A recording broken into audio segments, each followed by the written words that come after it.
Pour leur première édition l'an dernier, les Tornades ont conquis 1 millier de spectateurs. Cette fois, plus d'énigmes pour emmener le public d'un spectacle à l'autre. Les 8 scènes proposent différentes facettes des arts de la rue.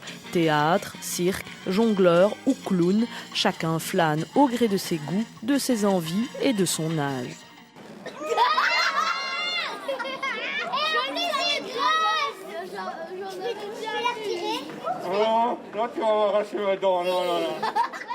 Pour les organisateurs de la manifestation, il s'agit aussi d'amener un nouveau public au spectacle tout en redynamisant le village de Wéry.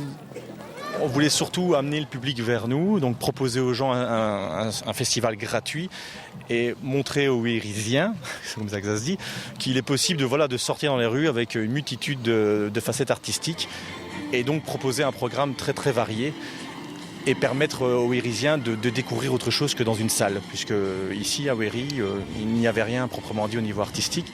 Et le pari semble gagner, puisqu'ici on vient pour voir ce qui se fait près de chez soi, mais aussi pour découvrir le village. Je pense que c'était intéressant de découvrir des artistes de la rue et puis dans un site que l'on connaît proche de chez nous.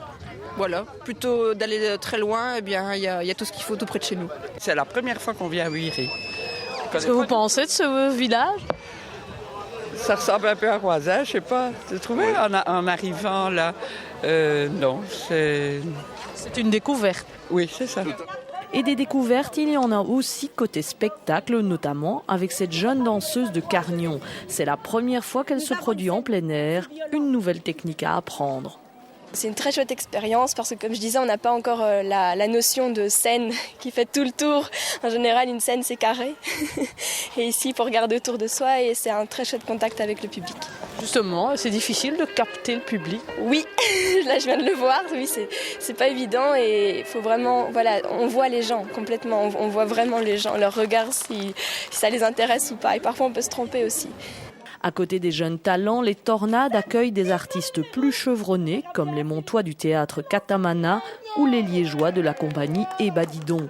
Chacun dans son style vient ici proposer son spectacle, parfaitement adapté à un festival des arts de la rue.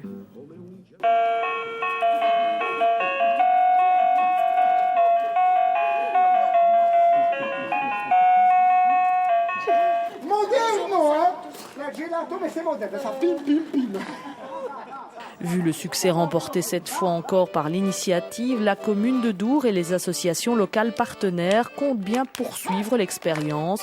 Une expérience qui devrait s'inscrire dans le programme de Mons, capitale de la culture en 2015. Nous avons proposé à l'équipe de Mons 2015 et M. Vasseur d'organiser dans le cadre des manifestations, vu que Dour cotise, un festival des arts de la rue à ce moment-là. Et il nous avait dit, écoutez, prouvez-nous avec la 2e édition que c'est possible. Et normalement, nous sommes partis pour l'accès à Mons 2015 et un festival des arts de la rue sur Dour. Un festival qui a encore 3 ans devant lui pour trouver sa voie définitive et conquérir encore davantage de public.